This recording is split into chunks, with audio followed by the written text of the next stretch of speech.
arus balik Lebaran Idul Fitri 1446 Hijriah mulai dirasakan di Tol Keramasan Palembang, Kayu Agung, Lampung.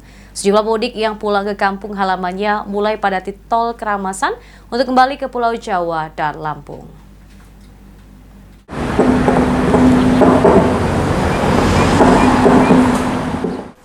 Arus balik Lebaran Idul Fitri 1446 Hijriah mulai terlihat di Tol Keramasan yang menghubungkan Kota Palembang dengan Provinsi Lampung. Puluhan kendaraan melintas di Tol Keramasan tersebut.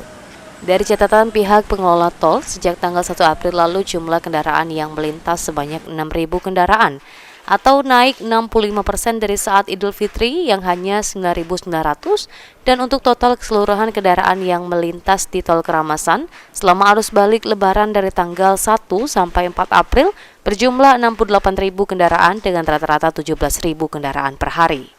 Pihak pengelola tol sendiri menerapkan diskon sebesar 20% hanya untuk arah Keramasan menuju Kayu Agung bagi setiap golongan kendaraan.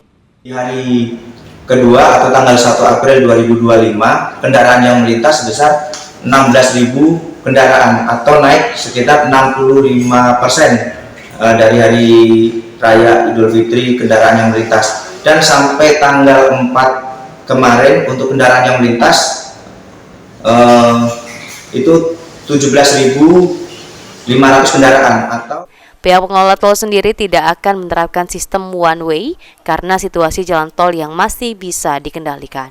Ilham Wahyudi, PAL TV.